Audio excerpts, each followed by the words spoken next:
Be sure to go to flipsidegaming.com and use promo code 6 for 10% off on orders over $10. It's a good deal and helps support the show.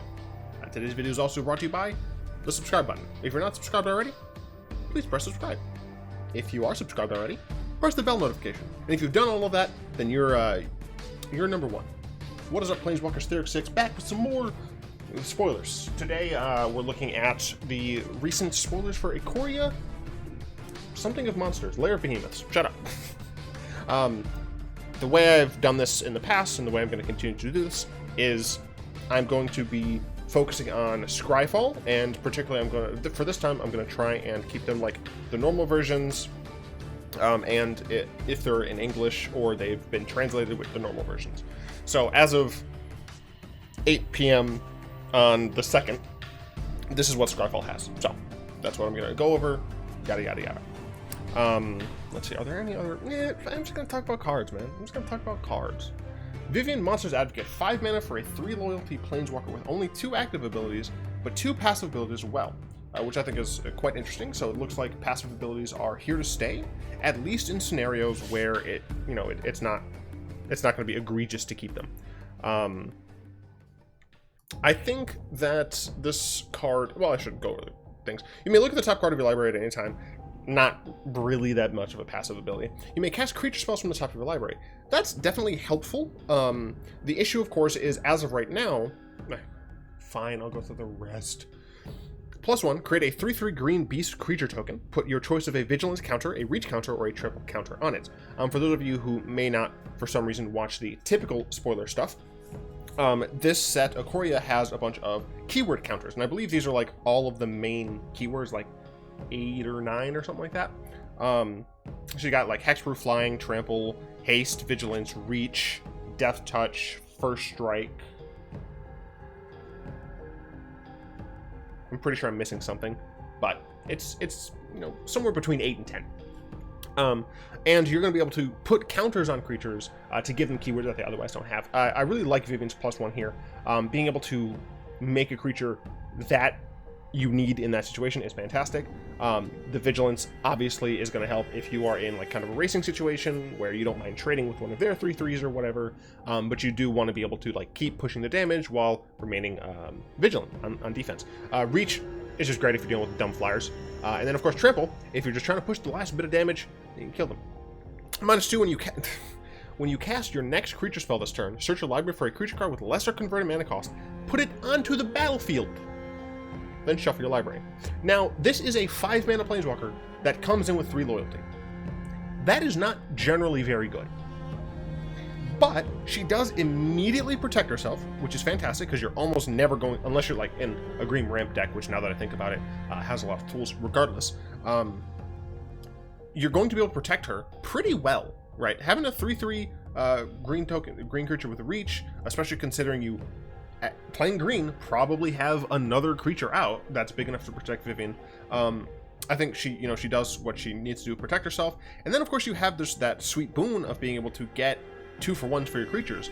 And if you play a 6-drop on the next turn, a 6-drop creature, or even just a 5-drop again, you can search the library for either one of your just generally strong green cards or a silver bullet, right? So you'll be able to play like a singleton Thrashing Bronodon or a singleton cards are hard for me to remember, so I don't know all of them off the top of my head. But you'll be able to actually get those and have decent access to them by using Vivien.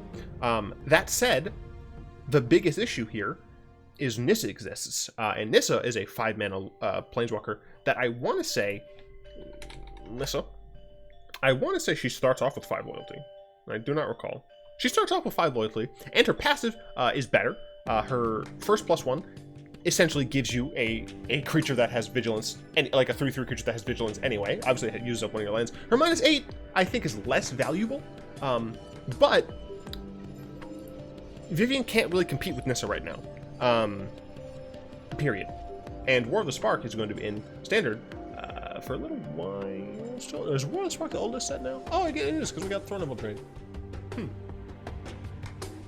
Alright, never mind. Still, until Nissa rotates out, I can't realistically see this Vivien making an impact. I would love to be wrong because I'm sick of Nissa now, and I would love to see more of Vivien. Vivien, this card particularly, I don't like either of the characters all that much. Vivian has a dope bow, and I like her more than Nissa. Whatever, I'm gonna move on. Luca, I assume this is Luca, Coppercoat Outcast. New Planeswalker, he has a cat dragon with very veiny wings. He has a harpoon hook on his arm for some reason. He has a scar on his arm as well. Sure, 5-mana, 5 loyalty walker. More kind of what we usually see. +1, exile the top 3 cards of your library. Creature cards exile this way, gain. You may cast this card from exile as long as you control a local planeswalker. Okay, sure, you have that kind of red pseudo draw where you have access to it temporarily in some way. It only is for creatures, which, you know, is whatever. I think that restriction's fine. This set is really driving home creatures. Oh, I meant to showcase what the other, Liliana looks like. I meant to do that, so I'll show his as well. They both look fantastic in my opinion. And it's nice that if this Luca dies, the next Luca can come in and still allow you to cast those creatures. That's cool, that's fine. -2, exile target creature you control, then reveal cards from the top of your library until you reveal a creature card with higher converted mana cost. Put that card onto the battlefield and the rest on the bottom of your library in any order, or in a random order, sorry. This ability is interesting because it can technically protect itself, but you have to already have a creature card. So the issue with this card is it doesn't do anything the turn you play it.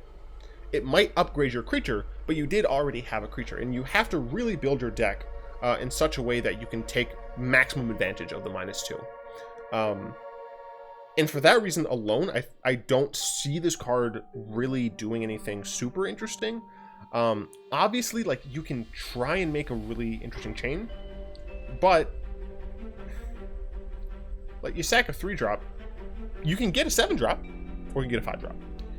Now, if you're playing a lot of creature tokens, then you can get some interesting things here where the only actual creature cards in your deck are going to be big bomb stuff like Drakuseth or something like that. That's something that you can do.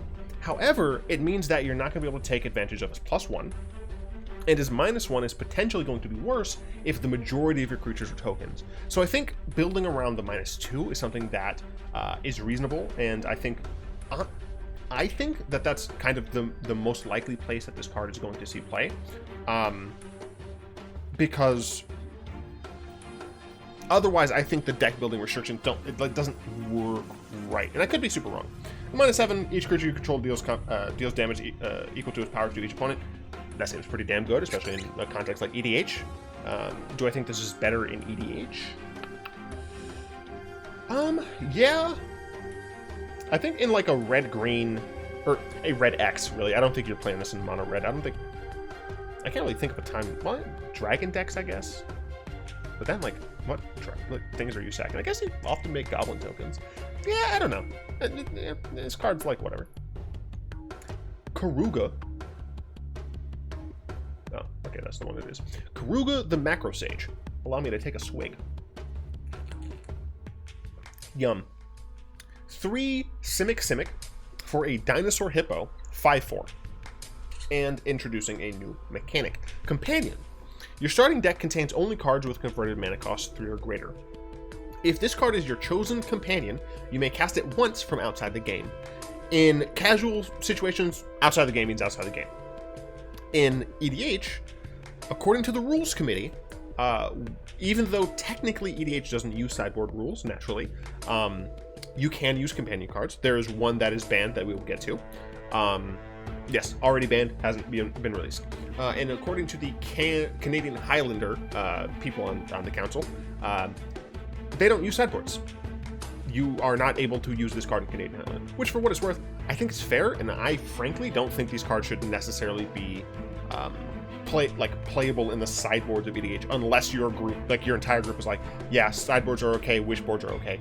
For me personally, I don't like the idea of wishboards or sideboards in Commander, just because it for me at least, it leads to more of a spicification of a, for me, generally casual format. I have spikier decks, But even there, I'm like, I don't want to have to deal with, like, oh, you're going to wish board for this combo that you just win with. Like, I just don't feel like dealing with it. That said, let's bring it back to standard. If your starting deck contains only cards with three or greater, you can cast this from outside your game. But you'd have to put it in the sideboard, and it would count towards those sideboard cards.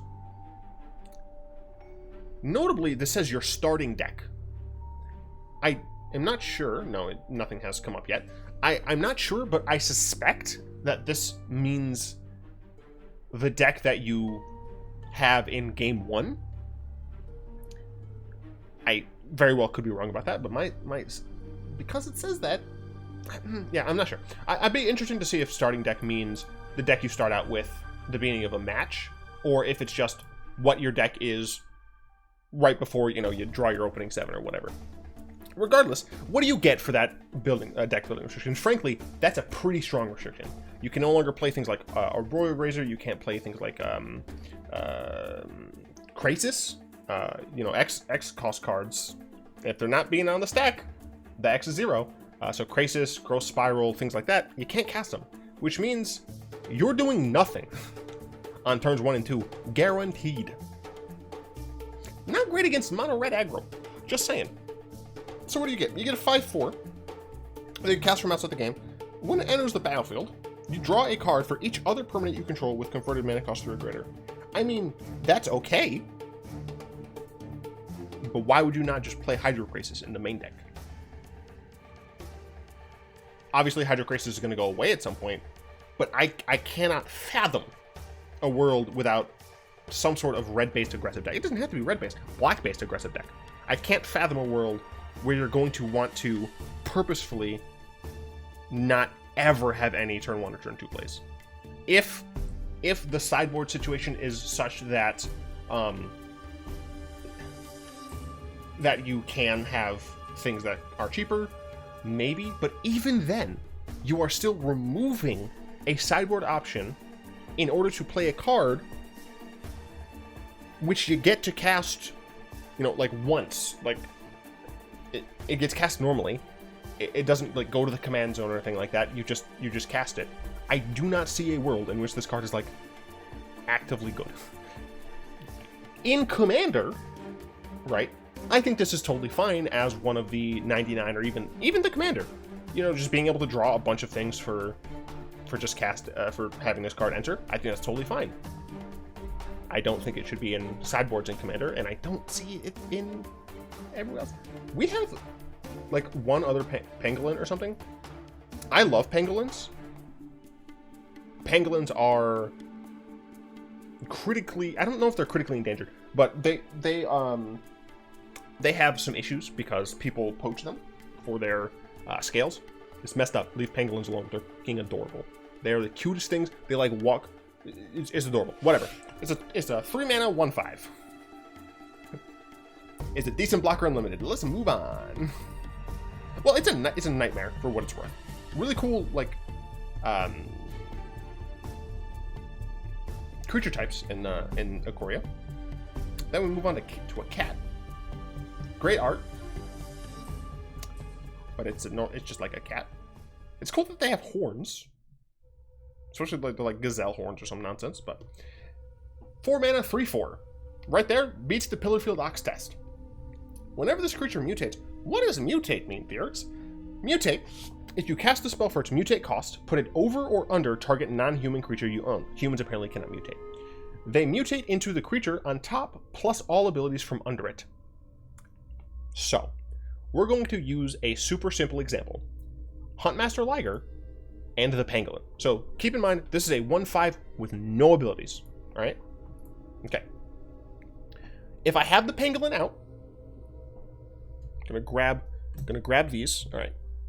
If I have the Pangolin out on the field, and I mutate Huntmaster Liger, okay, I can choose to put it on top, or I can choose to put it under.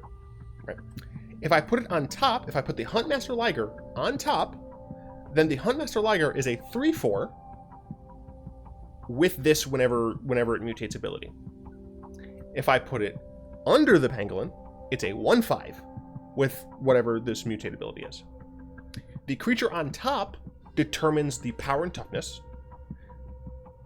and all under creatures contribute just their text box. So, let's have this harder example. If I mutate the Liger onto Keruga, and I put it on top, it's a 3/4 with the mutate ability and Keruga's abilities. If I put it under, then it's a 5/4 with Keruga's abilities and the Liger's mutate ability. Hopefully that was clear.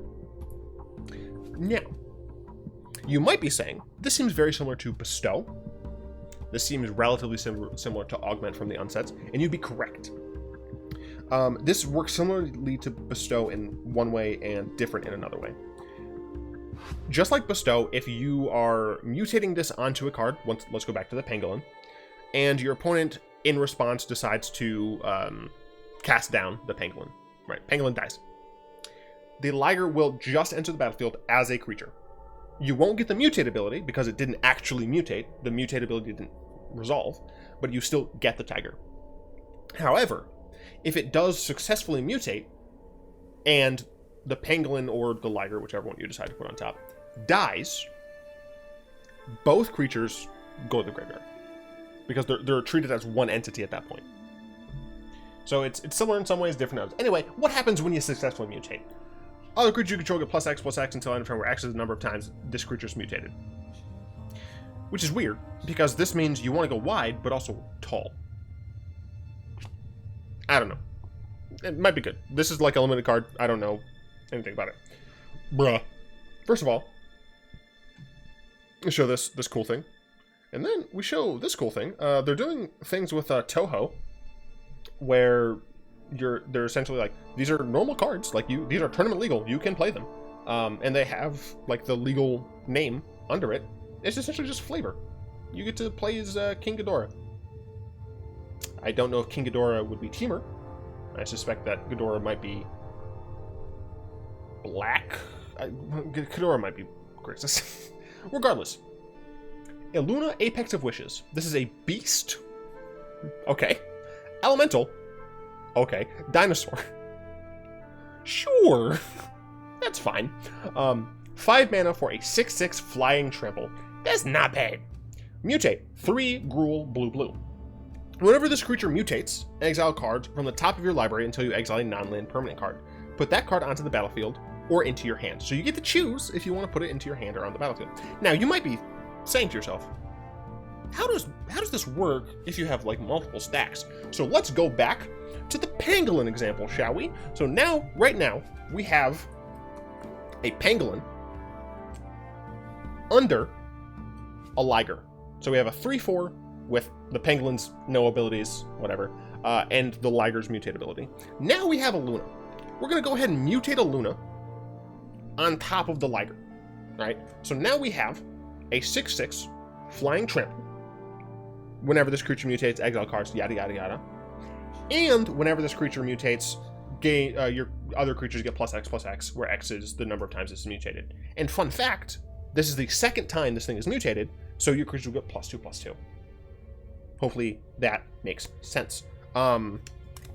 Something else I should note about mutate is this is something you cast. This is something you cast. Once it's on the battlefield, you can't like mutate it now. Like you can't just be like, I have a Luna on the battlefield, I'm gonna pay its mutate cost and then essentially move it over. Not a thing. This reminds me a lot of Intet, the Dreamer.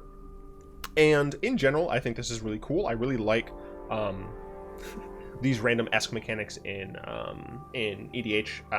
Every blue-green deck I have has a copy of Unexpected Results, because that card is it's fun. It's just fun for me. I enjoy having it, whatever. And this card I think is pretty cool. The thing is, it's also just a 5-mana 6/6 flying trampler that if you mutate under it with whatever you want, you get a good ability. Like, I feel like this card is just Deece. Like, pure Deece. Yeah, no, it's just pure Deece. Oh my... This card's an elemental. I just want everyone to realize that this card's an elemental, and you can go Risen Reef, Omnath, Illuna. And you don't even just have to cast the Illuna, my dude.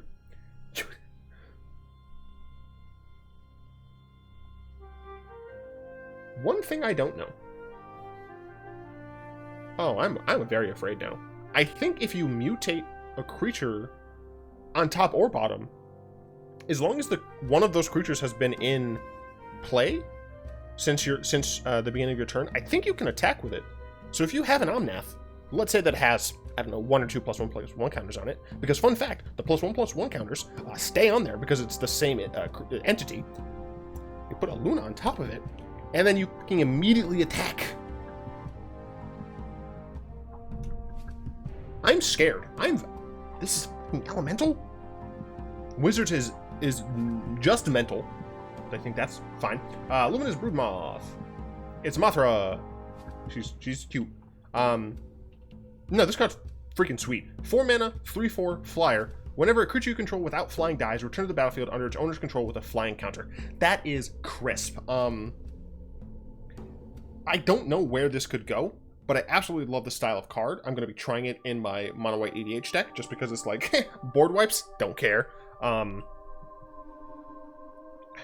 pretty sure there's ways to remove counters from things, but I don't know if there are ways to remove like generic counters, like just taking counters off of something. Regardless, this is just it's just a cool card. I just love 4 mana flyers that do stuff.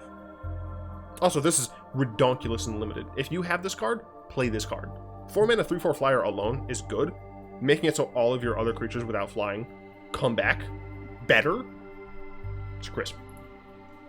Lutri, speaking of champion that is not allowed, we have 1 and double Izzet for a 3/2 flash companion.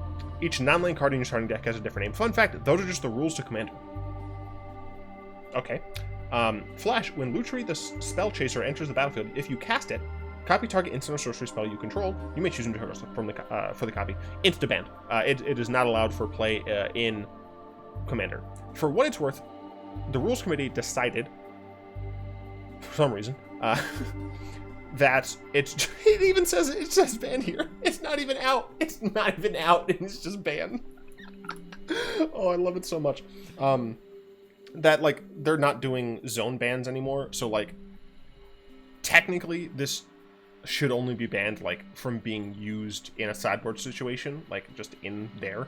But because of the way they do bannings, this is banned as Commander. For what it's worth, if your playgroup is totally fine with you playing it, if your playgroup plays with sideboards and they're fine with this, play it, right?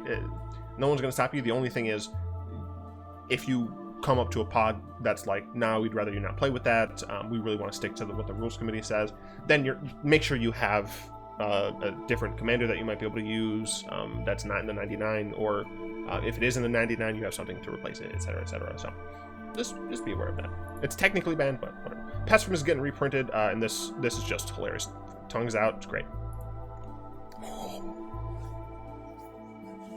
So first of all, we've got whatever the heck this is, Gigan Cyberclaw Terror. I don't know much about the Toho monsters, but it seems cool. This is a Gyruda?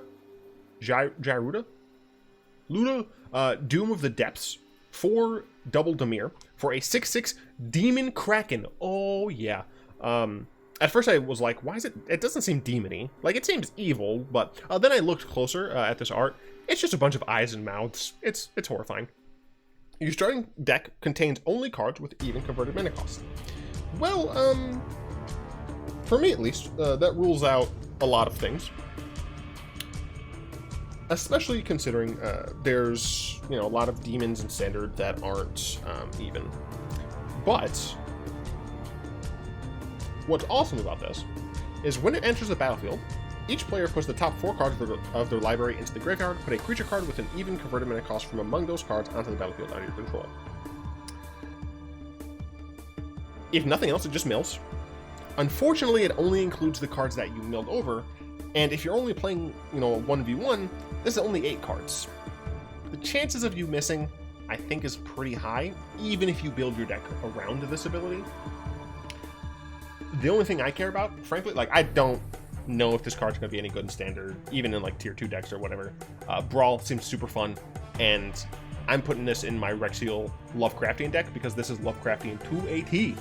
I'm not gonna, like, I don't do sideboards, so I don't care about the companion part. It's just that this is a demon in Kraken, so it's going there. Void Beckoner. Speaking of another card that I'm going to try out, we have an 8 mana 8/8 with Death Touch. Oh, by the way, cycling's back. I love cycling. And fun fact, another reason that we should get Amonkhet Block back in Arena, Wizards, come on, is that they have a lot of cycling stuff in Amonkhet Block. We have some cycling stuff here. Wouldn't it be great if in Historic we could play cycling cards together? Oh, wow. Anyway, this has cycling for 3, discard a card, draw a card, discard this card, draw a card. When you cycle Void Beckoner, put a Death Touch counter on target creature you control. Now this is pretty cool for multiple reasons. The main one being cycling. Cycling is instant speed, baby. That stuff just like, oh, I'm gonna block with my tiny little creature. Oh, you're gonna buff your guy so it lives? No, it doesn't. Cycle this. I get to draw a card. Death Touch on this. Your Sting dies. I drew a card. Was good, fam. It's really cool because essentially it's 3 mana. Give a creature Death Touch, draw a card. Now we've had a similar card like that, but I think it costs 2 mana. But that card wasn't stable to an 80. Is this gonna see play in standard? No. Am I going to put it in my Rexiel deck? Yes. Is it going to get taken out quickly? Probably. But it's an uncommon, so it's not going to cost me much. Vadrock 8... Oh, wait. Right. This is Space Godzilla. They decided to change the name. I'm going to say a very small piece on this. Talk about it in the comments if you want. I don't care. I think that Wizards overreacted by deciding to change this to Void Terror or whatever. Space Godzilla, Void Terror, whatever.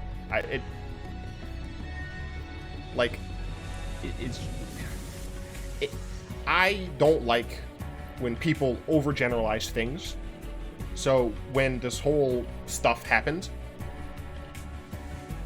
people like some people, obviously some of it cheeky, tongue-in-cheek and whatnot. Some people legitimately were concerned about drinking the beer with the same name. The reason I'm not saying it is because YouTube doesn't like when you say things.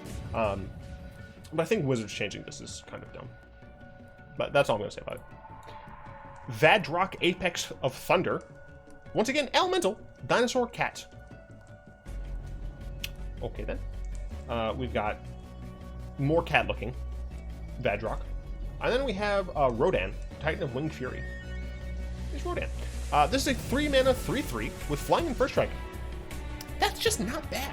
You know, we've had similar cards. This is a Jeskai card. It has like is a dude riding Lotus, or not Lotus, praying mantis. It's called Mantis something Mantis, whatever. 3-mana 3/3 with flying first strike, not bad. Mutate for 1 Azorius red. Never mind. Whenever this creature mutates, you may cast target non-creature card with converted mana cost 3 or less from your graveyard without paying its cost. That's cool, but it has to be non-creature. But you mutate with creatures, so I don't know to what extent this card can really get value. Yeah, no, that's it. I don't know how to evaluate this card because it has to be a non-creature. Drannith Stinger. 2 mana, 2/2. Whenever you cycle another card, Drannith Stinger deals 1 damage to each opponent, cycling for a single colorless. Man, no, it'd be great if we had a cycling deck in standard, or in Historic. Know how that happened? If we got Amonkhet Block back in Arena. Fully Grown. 3 mana for an instant. Target creature gets +3/+3 until end of turn. Put a trample counter on it. So it's not gaining trample from just the card, which is why this is a little bit at a premium. You know, 3 mana instead of 2. 2 mana is often where you'll see the +3/+3. Sometimes you'll have trample, sometimes you won't. But it's pretty cool. Pretty cool. Wild Bonder. Weird. Cloud Piercer. This is a big stonky boy. 5 mana for a 5/4. Mutate. 3 in a red. Has reach. Whenever this card mutates, you may draw a card. You may discard a card if you do draw a card. So it's that rummaging type effect from that we see from red. It's an okay card. It's like a mutate card for limited. I think it's reasonable, especially since you can get rid of your lands, your late game lands for some better cards. And 5/4 reach is not terrible. Moss Coat Goryak. It's a 3-mana 2/4. It's better than Pillarfield Ox. Even has Vigilance. This, I feel like, is probably not even going to be great in limited. Like, Pillarfield Ox is kind of the thing that I usually am comparing 2/4s to. And this is obviously better than that, and so common. Well, I guess, you know what? It's an early decent card for mutating. So that might be its purpose. It's just like being a base for the pillar of mutation to spring forth. And if I think about it like that, I think that's fine. Because at the very least, you're getting Vigilance out of it. Like, 2/4 is almost never going to be what you go with, I suspect. But Wizards, why are you making cards harder? Why does that thing have so many eyes? I am just now noticing the many, many, many eyes. I guess that makes sense. It's a Nightmare Snake. I don't like this. Zagoth Mamba is a 1-mana 1/1. Whenever this creature mutates, target creature an opponent controls gets -2/-2 until end of turn. This is also a base for mutation, except this creature doesn't have mutate itself, which is very interesting. This card can only really be the base of a pile. You can't really add this. I'm sure there's something in this in standard where it's like, just mutate all your creatures into one big mass. But it's interesting. I don't think it's good. Bristling Boar. 4-mana 4/3. Can't be blocked by more than one creature. Cool. It means that if you use this in your mutate totem pole, then your big Chungus is not going to get messed up. It is a reprint, but Snapdax. Apex of the Hunt. So we're going to show you Dank Snapdax, which looks straight out of comic. And then King Kaizar, Awoken Titan. No idea what that is. No, it's a 1 red, white, black for a 3/5. Mutate 2 Rakdos white. Has double strike. Decent for a 3/5. We've seen something similar with God Eternal Ketra. Whenever this creature mutates, it deals 4 damage to target creature or planeswalker an opponent controls, and you gain 4 life. Why does this say an opponent controls? No, I'm actually mad about this. First of all, let's talk about the card. 4-mana for a 3/5 with double strike. That's good. Just baseline, that's good. Okay.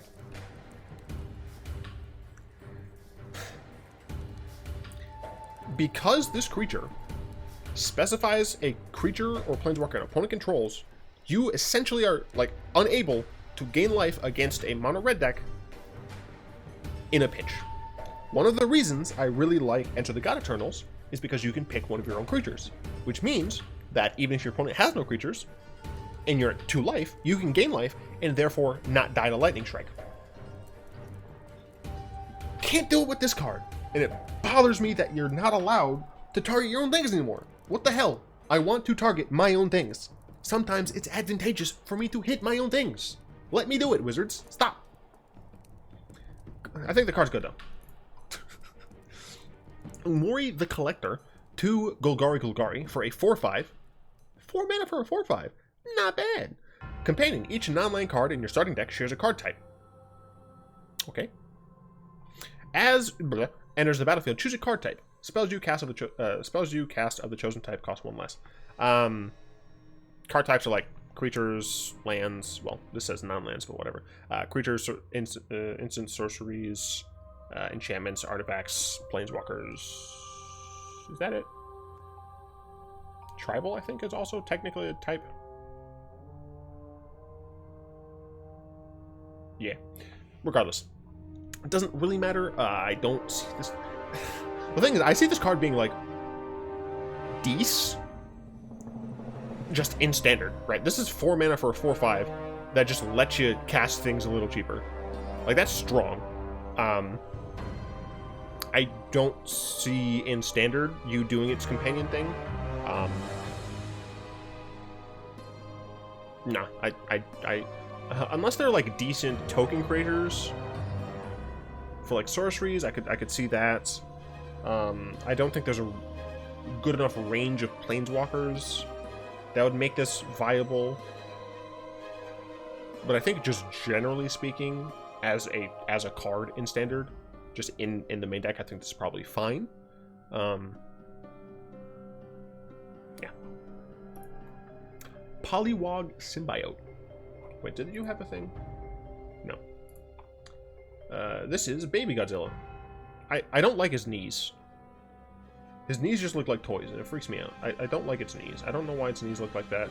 It's not cool. Anyway, it's a 2-mana 1/3. Each creature spell you cast costs 1 less to cast if it has Mutate, so that's cool. Frightening, but cool. Whenever you cast a creature spell, if it has Mutate, draw a card, then discard a card. It's decent.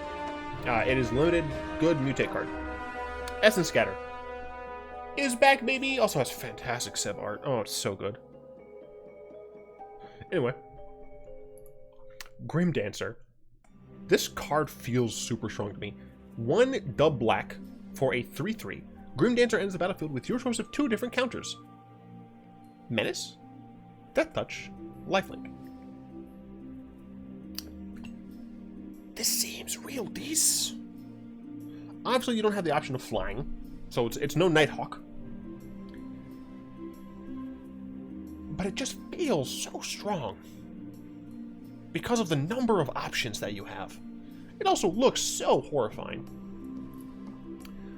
Titanoff Rex, aka Godzilla. Gojira, Godzilla, whatever you want to call it. 9 mana for an 11/11, 7 dub green. Trample. Cycling, 1 green. When you cycle Titanoff Rex, put a trample counter on target creature you control. Okay. I really like that you're able to essentially have weird combat tricks with these. It's cool. Also, it's just a freaking big-ass 11/11, and it's a beast and a dinosaur. Wizards, thank you so much for finally, maybe, hopefully, please continue doing this, making beast a kind of like additional type that you can kind of just squeeze in places. Because now I can play this in Mael. I mean, I play dinosaurs in Mael anyway, but I can play this in Mael and be happier about it. Am I going to play it in Mael? I don't know. It is just kind of like an 11/11 that doesn't really do anything. But goddamn, it's cool.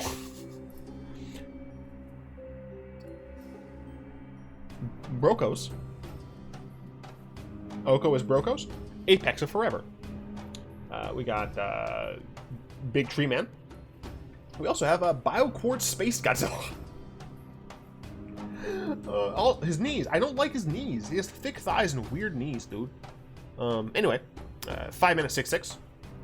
Nightmare Beast Elemental. Once again, Elemental. Okay, sure. Trample. You may cast Brokos Apex of Forever from your graveyard using its mutate ability. This thing can keep coming back and giving some stuff trample. I like it. Is it going to be good in Standard? I do not know. Possibly. I wouldn't put it past things. Is it going to go in Mael? Or not Mael. Is it going to go into Historic Muldrotha? Yes. My Historic Muldrotha. The Brawl version, not the normal version. Sprite Dragon. 2 mana 1/1. Flying Haste. Whenever you cast a non-creature spell, put a 1/1 counter on Sprite Dragon. This card's good. Like that. That feels good. That feels real good. Playable in Standard? Probably not. Playable in some historic nonsense? I wouldn't put it past them. We also have Dorat, the Perfect Pet. Once again, I don't know what the frank these things are. They look hideous. I don't like it. I don't like it. Kogla? Whatever it is, I don't like it. The Titan Ape. 3 trip green, so it's a 6 mana 7/6. When the Titan enters the battlefield, it fights up to 1 target creature you don't control. I'm for what it's worth, I'm fine with fighting being like target creature you don't control. That's fine with that. When Kogla attacks, destroy target's artifact or enchantment defending player controls. Okay, not bad. Not bad at all. You get to go ahead and blow some stuff up, decent. 1 green, 1 and a green. Return target human you control to its owner's hand. Kogla gains indestructible until end of turn.